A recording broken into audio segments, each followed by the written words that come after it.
जनता बोल रहे हैं हरा देंगे।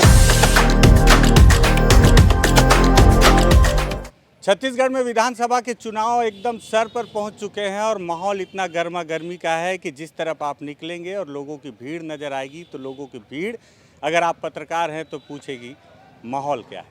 तो उसी माहौल का जायज़ा लेने के लिए बस्तर टॉकीज़ की एक यात्रा निकली है जिसका नाम है बोट यात्रा। और इस बोट यात्रा के तहत हम बस्तर के उन पूरे जो 12 विधानसभा सीट हैं, सारे सीटों पर जाकर लोगों से उनकी जो विचारधारा है, उनकी सोच और माहौल किस तरफ है, ये सब जानने की कोशिश कर रहे हैं। इसी दरमियान हम पहुंचे हैं बस्तर की सबसे हॉट सीट कोंटा में। हॉट सीट इसलिए क्योंकि पहले के सभी वीडियो में मैंने बताया कि इकलौते मंत्री यहाँ के विधायक हैं कवासी लखमा, अपने अलग अंदाज में बोलने के लिए जाने जाते हैं और साथ ही साथ उनके काम करने का तरीका और लोगों के बीच उनकी लोकप्रियता एक अलग ही चरम पर होती है। छठवीं बार इस बार फिर से मैदान पर हैं, तो ऐसे में मुझे लगा कि उनके विधानसभा क्षेत्र के हालात क्या हैं, इसको अलग अलग लोगों से जाना जाए। तभी मेरे दिमाग में ख्याल आया कि जो लोग लगातार समस्याओं को देख रहे हैं, उन पर लिख रहे हैं, ऐसे पत्रकारों से भी बातचीत करनी चाहिए। तो सुकमा ज़िले के जो स्थानीय पत्रकार हमारे साथी हैं, ये वही साथी हैं, जब मैं सुकमा आता हूँ तो मेरे लिए तमाम तरह की मदद भी यही करते हैं, जानकारी भी यही देते हैं और सारी चीज़ें भी यही इकट्ठा करते हैं। तो मुझे लगा कि इनसे बातचीत करेंगे तो पूरे लब्बो लुआब सामने निकल कर आएंगे। तो बातचीत करते हैं। नमस्कार, मैं विकास तिवारी हूं और आप बस्तर टॉकीज़ देख रहे हैं। सलीम भाई हैं और सब हमारे सब भाई लोग हैं, सतीश भाई भी हैं, तो सबसे लाइन से बातचीत करेंगे। सबसे पहले सलीम भाई आपके पास ये बताएं कि 5 साल बीत चुके हैं सरकार को और मेरे ख्याल से जब छत्तीसगढ़ बना उसके बाद ये दूसरी दफ़ा होगा कि सरकार भी कांग्रेस की है और आपके विधायक भी कांग्रेस के हैं। सन 2000 से 2003 तक भी कांग्रेस की सरकार थी।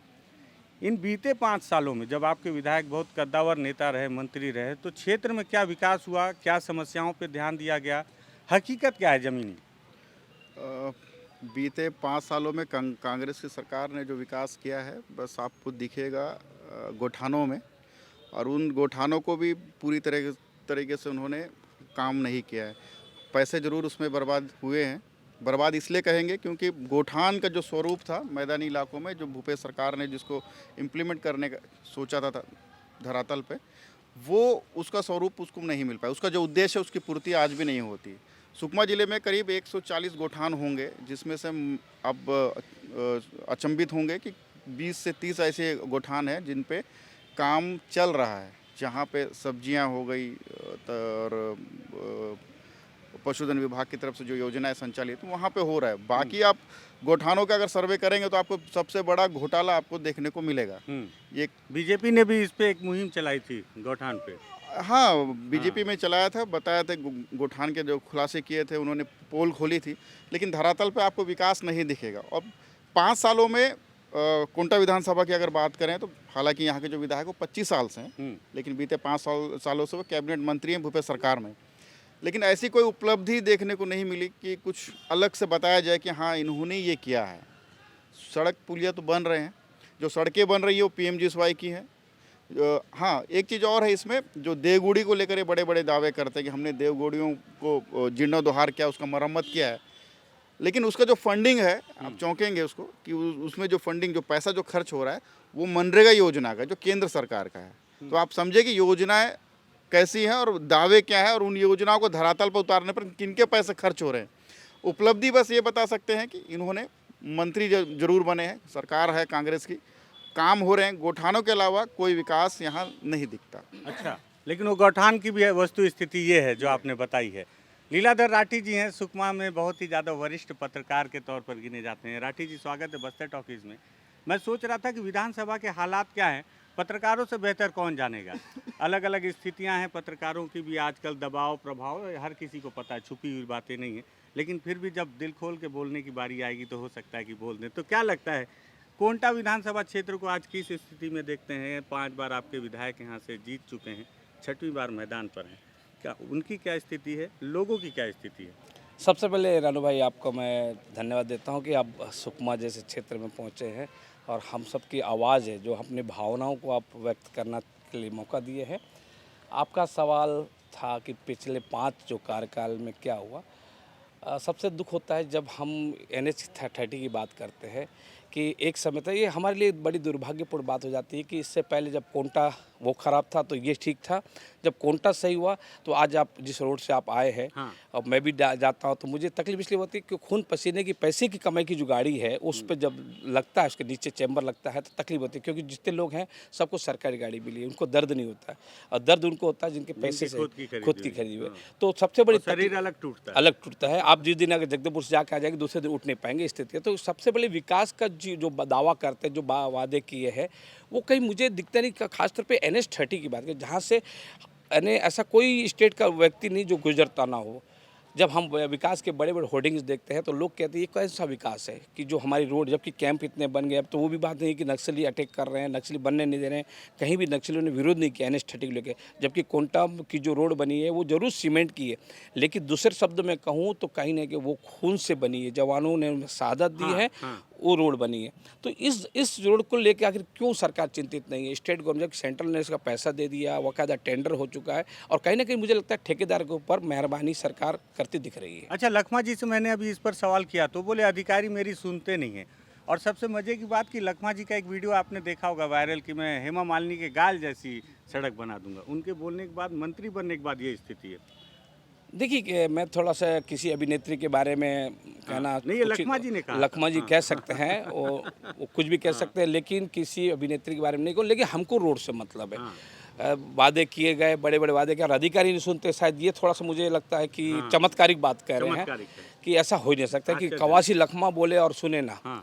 और कल लखमा जी ने कई बार कहा है कि अगर अधिकारी नहीं सुनते तो उनके लिए फिर दूसरा उपाय भी किया जाएगा। और अभी तक हम ये सोच रहे थे कि पूरे बस्तर में अगर कोई किसी को सुनता है तो कवासी लखमा के अधिकारी सुनते हैं। और भूपेश बघेल जी सबसे करीबी अगर मंत्री कोई है तो वो कवासी लखमा है। उसके बाद भी अगर नहीं सुनी जा रही है तो मुझे लगता है आश्चर्यजनक बात है। तो और भी लोग हैं। भैया, आपका क्या नाम हुआ पूरा? मोहन ठाकुर। मोहन ठाकुर जी, आप किस संस्थान से हैं वैसे? पत्रिका न्यूज़पेपर से। मोहन जी, ये बताएं कि आप क्या देखते हैं, 5 बार के आपके विधायक, इस बार 5 साल जो कांग्रेस की सरकार थी, आदिवासियों को कहाँ देखते हैं, उनकी स्थिति कहाँ देखते हैं? जैसे ही अंदरूनी क्षेत्र की बात की जाए तो उन इलाकों में विकास की जो बातें करती है, चाहे वो कांग्रेस की सरकार हो या बीजेपी की, तो उन इलाकों में आज भी विकास के कार्य नहीं पहुँचे हैं। चाहे सड़क हो, बुनियादी सुविधाएँ हो, बिजली पानी आज भी मुहैया नहीं हो रही है। कई ऐसे जगह हैं जहाँ पर चूहा नुमा गड्ढा खोद के वहाँ का पानी पीने के लिए मजबूर है। इस तरह से सारी सरकार वादे कर रहे हैं लेकिन पूरे होते कहीं नहीं दिख रहे हैं। और दूसरी एक बात बताऊं, जगरगुंडा से दोरनापाल रोड है जो 2016 से बन रहा है, करीब 130 करोड़ की लागत से। वो सड़कें आज तक पूरी नहीं हुई है। वो तो ताजमहल हो गई वो सड़क। तो उसमें कई सारे घटनाएं हुई हैं, नक्सली घटनाएं हुई हैं जिसमें हमारे जवान शहीद हुए हैं। उसके बाद भी सरकार इसको लेकर गंभीर नहीं है। अगर शायद सड़क बनती तो उस इलाके में डेवलपमेंट होता। तो इस तरह के कई सारे मुद्दे हैं जिसको लेकर, मतलब जो सरकार को उठाने चाहिए थे, लेकिन सरकार अब तक केवल उस पर बयानबाजी कर रही है। शिक्षा को लेकर आज मैं लखमा जी से बात कर रहा था तो उन्होंने बताया कि पहले सारी स्कूलें, उन्होंने रमन सिंह के ऊपर इतने सारे आरोप लगा दिए कि सारे स्कूलों को बंद कर दिया, आश्रम बंद कर दिया। हमारी सरकार आई, जब से भूपेश बघेल जी की सरकार आई, हमने स्कूलों को खोला। आप तो चिंतलनार क्षेत्र से आते हैं। जी। आपको क्या लगता है कि क्या वाकई में शिक्षा और स्वास्थ्य पे काम हुआ? चूहा से पानी पीते हैं बोलते हैं, मुझे नहीं लगता कि नक्सली हैंडपंप का विरोध करेंगे। नहीं, आज भी चिंतलनार क्षेत्र में कई ऐसे गांव हैं जहां पे शिक्षा और स्वास्थ्य की सुविधाएं गांव तक तो पहुंचाई नहीं है सरकार, और पहुंच भी नहीं है, सड़कें भी नहीं है। कई जगह ऐसा होता है कि बारिश के समय में नदी नाले भर जाने के बाद में भी वहाँ हॉस्पिटल की सुविधा नहीं होती है। तो हम कई बार तस्वीर में ये भी देखते हैं कि वो खाट में मरीज को लेकर के आते हैं कम से कम 25 किलोमीटर 30 किलोमीटर दूर से। और शिक्षा की भी व्यवस्था कोई खास दुरुस्त नहीं हुई है इन क्षेत्रों में, और स्वास्थ्य का भी वही हाल है। लगभग 25-30 किलोमीटर लोगों को पैदल चल के आना पड़ता है। तो किया क्या है लखमा जी ने? मतलब अगर उपलब्धि के तौर पर अगर आपसे पूछूं तो क्या लगता है कि किस बात को आप उपलब्धि मानेंगे? हाँ यार, ये काम तो लखमा नहीं, जैसे कि आप चिंतलनार क्षेत्र की बात कर रहे हैं, उस क्षेत्र में कई ऐसे गांव आपको मिल जाएंगे जहां पे मूलभूत सुविधाएं तो हैं ही नहीं। ना सड़कें मिलेगी, ना बिजली मिलेगा, ना आपको स्वास्थ्य सुविधाएं मिलेगी, ना स्कूल मिलेगी। उन क्षेत्रों में तो अभी भी ऐसे कई सैकड़ों गांव मिल जाएंगे आपको कि जहाँ पे सुविधाएं है ही नहीं। चाहे वो बीजेपी गवर्नमेंट की 15 साल के शासन हो, चाहे ये कांग्रेस की हो। अच्छा। वहाँ पे भी मतलब विकास नहीं पहुँचा है। सरकार कोई भी आ जाए, विकास जो है मतलब पहुँचेगा, विकास तिवारी पहुँच जाए भले, लेकिन विकास नहीं पहुँचेगा। सतीश चांटक जी हैं। सतीश, ये बताएं आप कि कैसे देखते हैं 5 बार का कार्यकाल, तमाम हमारे सब भाई लोगों ने तमाम तरह की समस्याएं बता दी कि स्कूल नहीं है और ये 5 साल कुछ किए नहीं, गौठान है वो भी सब दुर्दशा है। फिर जीत कैसे जाते हैं कवासी लखमा 5-5 बार, छठी बार फिर किस कॉन्फिडेंस से मैदान में आ गए हैं? दरअसल पिछले 5 बार के विधायक हैं और इस 5 साल में भूपेश बघेल की जितनी भी स्कीम थी धरातल पर विशेष कुछ काम हुआ नहीं, क्योंकि नरवा गरबा विकास की जो बात करते हैं योजना का, वो यहाँ पर गोठान का ले लो, यहाँ पर आप देखेंगे कि सिंचाई के कोई साधन नहीं है। एक मलेंजर डाइवर्शन है, वो पिछले 15 साल से बन ही रहा है, आज भी अधूरा है, तो उसको लेकर कोई प्रयास नहीं हुआ है। और पूरे नहरों का वही हाल है, पूरे नहरें आज भी अधूरी है, एक भी नहर रनिंग नहीं है। तो विकास जो है धरातल पर तो नहीं पहुंचा है। लेकिन रही बात लखमा जी के जीतने की, तो उसके पीछे एक यही रीज़न है कि आज उनके सरपंच बहुत ज़्यादा है गांव-गांव में। और नगर निकाय का बात करेंगे, तीनों नगर निकाय बीजेपी की थी, अब ये तीनों नगर निकाय में कांग्रेस के हैं। तो स्वाभाविक सी बात है, जब उनके पास इतनी हैंड्स हैं, आप जिला पंचायत उनके हैं, 14 जिला पंचायत में शायद 12 जिला पंचायत सदस्य उनके हैं, जनपद में उनका है, सरपंच उनके हैं। तो अब जब इतने पूरे पदों में वही लोग हैं, तो जीतना तो स्वाभाविक सी बात है कि है ही अच्छा, है। पद में रहने से मतलब एक कारण ये भी मानते हैं क्या कि अशिक्षा और अज्ञानता भी एक सबसे बड़ा कारण? क्योंकि अगर आपने जितना नाम गिनाया, मेरे ख्याल से होंगे 1000-1200 पदाधिकारी जो भी होंगे। ईवीएम में जाके बटन तो ये नहीं दबाते होंगे, बटन तो ग्रामीण ही दबाते होंगे। तो उन ग्रामीणों को बरगलाने के लिए मतलब मतलब ये भी रीज़न है कि ये है कि जैसे आप उन लोग का ये की है कि वो लोगों से लगातार जुड़े हुए रहते हैं। अच्छा, अभी 5 साल बाकी में- नेताओं की तुलना में। हाँ, बाकी नेताओं की तुलना में वो ज़्यादा जाते हैं।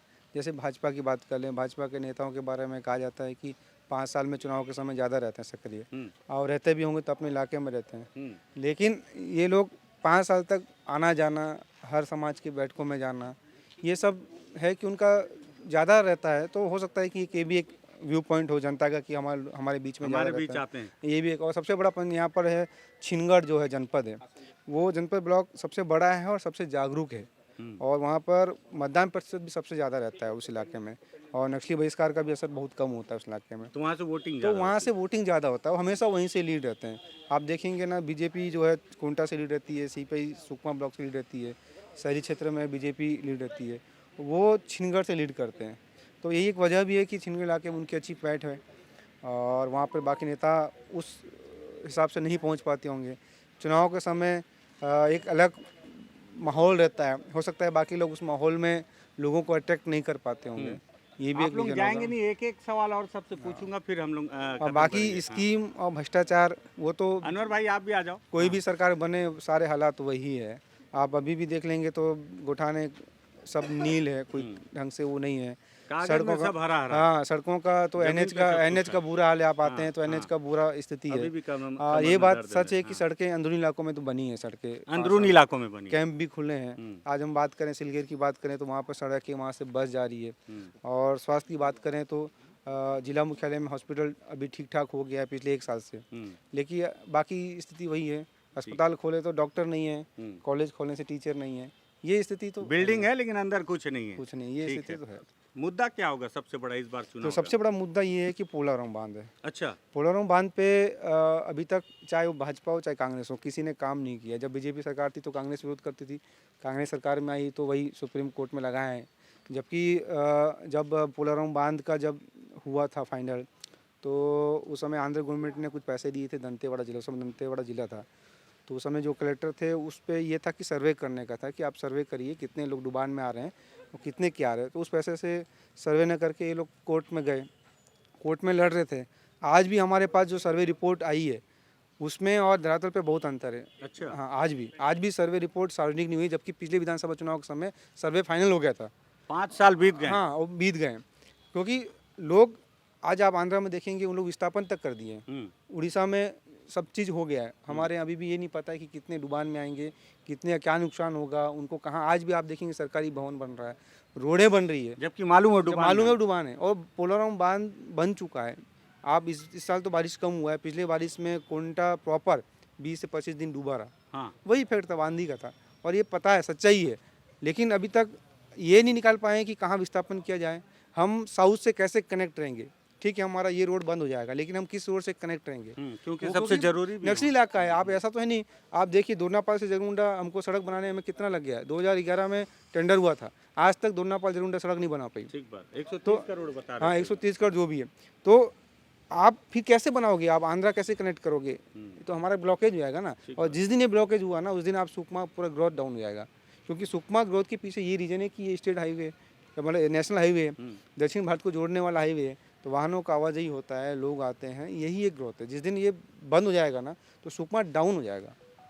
जितना विकास विकास चिल्लाया जा रहा है, तो फिर पूरा खाली बिल्डिंगों का विकास होगा, हाँ, लोगों का नहीं लोगों होगा। का नहीं। बहुत धन्यवाद। मुद्दा क्या है आपके हिसाब से इस बार चुनाव में?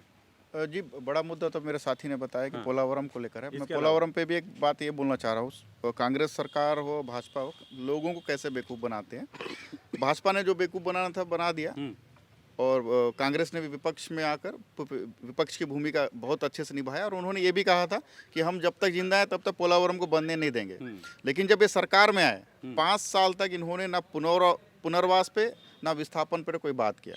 लोगों को आज भी ये नहीं बता पा रहे हैं कि करेंगे क्या, भविष्य क्या होगा। पहला उनके पास प्लान ही नहीं है तो उनके क्या पास बताएंगे? कोई प्लान नहीं। दूसरा एक मुद्दा और है नक्सलवाद। जब विपक्ष में रहती है कांग्रेस, शांति वार्ता की बात करती है, भाजपा भी कर रहती है तो वो भी शांति वार्ता की बात कर, लेकिन आज तक कोई शांति वार्ता की पहल नहीं की गई है। बस्तर में 54 से ज़्यादा कैंप खोल दिए गए हैं, छावनी में तब्दील कर दिया गया बस्तर को। की सुकमा बस्तर अच्छा, सुकमा में तो 15 कैंप खोले गए पिछले पूरे 2 बस्तर में सालों 54 में, है। 54 है। तो भाई पहल होनी चाहिए। गांव-गांव में जो कैंप खुल रहे हैं तो शांति वार्ता होनी चाहिए, क्योंकि माओवादी भी इसी क्षेत्र के हैं। बाहरी माओवादियों के साथ आपका लड़ाई जरूर है, लेकिन जो स्थानीय जो माओवादी हैं, जो छोटे कैडर के जो लोग हैं, उनके लिए कुछ पहल होनी चाहिए, उनके लिए उनको रोजगार से जोड़ने के लिए पहल करनी चाहिए। ये बड़ा मुद्दा है। ये बड़ा मुद्दा है। अनवर भाई, आपके हिसाब से इस चुनाव में बड़ा मुद्दा क्या होने वाला है? बड़ा मुद्दा तो वही पोलावरम का ही बड़ा मुद्दा और है। क्या छोटे मुद्दे क्या हैं जिस पर ध्यान नहीं जाता लोगों का? छोटे मुद्दे तो बहुत सारे हैं, जैसे रोड पुलिया है, ग्रामीणों को राशन लेने के लिए कई दूरों से जाना पड़ता है, पैदल जाके, स्वास्थ्य। ये भी छोटे छोटे मुद्दे हैं, और इसका इलाका बड़ा है। राठी जी, आपके हिसाब से क्या लगता है इस चुनाव में मुद्दा क्या बनेगा जो वोट को इधर से उधर बदल दे, कहीं ऐसा ना हो? देखिए, सबसे पहला मुद्दा यहाँ भ्रष्टाचार का सबसे बड़ा मुद्दा है। अच्छा। जैसे बीजेपी से और सीपीआई से हमेशा बात उठती है कि यहाँ भ्रष्टाचार है, कोई भी काम बिना कमीशन के होता नहीं है। तो ये सबसे बड़ा मुद्दा है कि जो कार्य 1 करोड़ में होना था वो 2 करोड़ में पहुँच गया। ऐसे ऐसे अधिकारी है जो पिछले 15 साल से उसी डिपार्टमेंट में कंटिन्यू वही बैठे हैं। जब बीजेपी गवर्नमेंट थी तो भी वे थे, और आज कांग्रेस गवर्नमेंट आई तो है। तो भ्रष्टाचार वो यथावत है, अधिकारी के साथ साथ भ्रष्टाचार भी यथावत है। दूसरे में पोलावरम तो बहुत बड़ा पुराना इशू है। वर्तमान में तेंदुपत्ता का इशू से आज कोंटा ब्लॉक में लोग सड़क पे आ गए थे। इवन 2 पूर्व मंत्री ने चक्का जाम किया था तेंदुपत्ता को लेकर। वो पैसा, आज तेंदुपत्ता का पैसा लोगों को मिला नहीं जितना मिलना चाहिए। तो उड़ीसा में तस्करी हुई, उस पे लोगों के खिलाफ एफआईआर भी हुई, लेकिन कोई उसमें विशेष कोई बड़ी कार्रवाई नहीं हुई, ना अधिकारियों पे हुई, सिर्फ ठेकेदारों के खिलाफ एफआईआर हुई, लेकिन उसके बाद कुछ नहीं हुआ। उसका जो वनोपज का जो दाम है, खासतौर पे महुआ, टोरा का और इमली की जो बात की जा रही थी, इमली खरीदी बिल्कुल नहीं हुई इस बार। व्यापारी पूरा खरीदे, जो कि एक्चुअल में जो उसका उचित दर मिलना था, जिसकी बातें की जा रही है। अभी मैं सुन रहा था घोषणा पत्र में इमली 100 रुपये किलो ली जाएगी, लेकिन सिर्फ इस घोषणा पत्र तक सीमित था। अब जमीन पे कोई नहीं है। जमीन में एक बहुत बड़ा इशू आपको बताना चाह रहा हूँ आपके चैनल के माध्यम से, कि यहाँ पर एक जो मोदी जी की तरफ से मॉडल कॉलेज का स्थापना की गई थी, और सबसे बड़ी आश्चर्यजनक बात होगी, बिल्डिंग बन गया है मॉडल के नाम से, लेकिन उसके अंदर किसी और को शिफ्ट कर दिया गया। अच्छा। ये सुकमा की कहानी, सुकमा जिला मुख्यालय की बात बता रहा हूँ। ओह। जो अपना कन्या जो विश्वविद्यालय खुला था, कन्या महाविद्यालय खुला था, उसको शिफ्ट कर दिया गया, जबकि मॉडल के लिए अलग से मॉडल कॉलेज खोलने की बात की गई थी। मैं खुद गया था वहाँ पर, मौके पे देखा, तो मेरा मतलब है कलेक्टर ने कह दिया, पुराने जो कलेक्टर थे बोले ऐसा कर दो तो हो जाएगा। तो सबसे बड़ा अपनी मनमानी है। मनमानी है इसमें, कहीं ना कहीं प्रशासन का कहीं है नहीं। और दूसरे में सुरक्षा को लेकर मैं बात करना चाहूँगा कि अभी मेरे कुछ पत्रकार बता रहे थे 54 कैंप बस्तर में खुले हैं और 17 के लगभग नए कैंप सुकमा खुले, उसके बाद भी हम असुरक्षित हैं।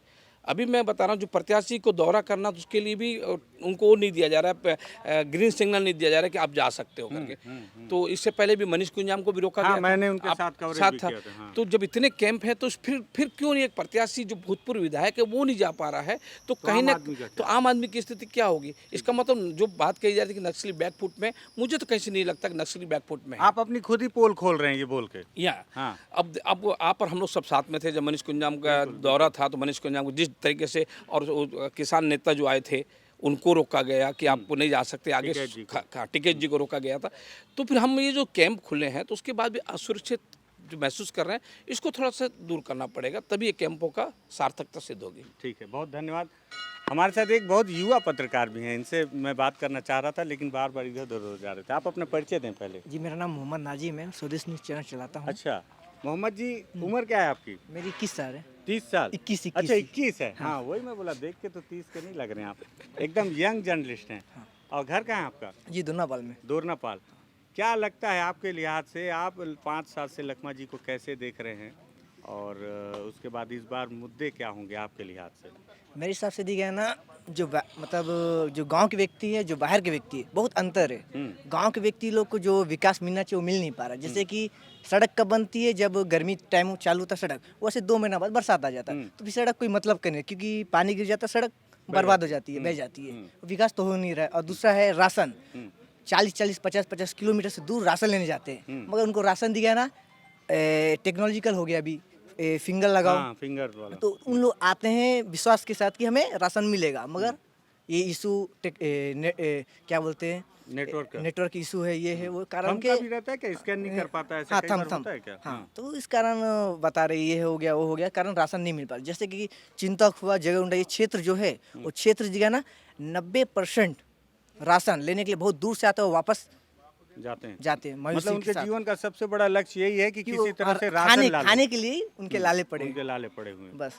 और जैसे कि देखा जाए कि अपना हेगरगट्टा में एक रोग निकला था, तो उसमें मंत्री जी भी गए थे, 15-16 लोगों की मौत भी हुई थी। हाँ, तो मंत्री जी भी गए थे, तो बाइक से गए थे, तो उसमें रोड बनाया, मतलब विकास किया। मगर देखा है ना, विकास करने के बाद वहाँ पे क्या हुआ, वहाँ के सचिव जो है जाली दस्तखत करके 10 लाख कितना तो वो किया गया। मतलब तथ्य है कि आप ऐसी हवा में तो आरोप नहीं लगा रहे ना? नहीं, पेपर में छपा था बाकायदा। अच्छा, अखबार में छपा है। हाँ, तब ठीक है, बताया जा रहा है। हाँ। तो उस विषय में चर्चा हुआ, बहुत मतलब ज्यादा हुआ। अभी रेगड़गट्टा के सचिव कोई ठाकुर या चौहान था, उदय सिंह।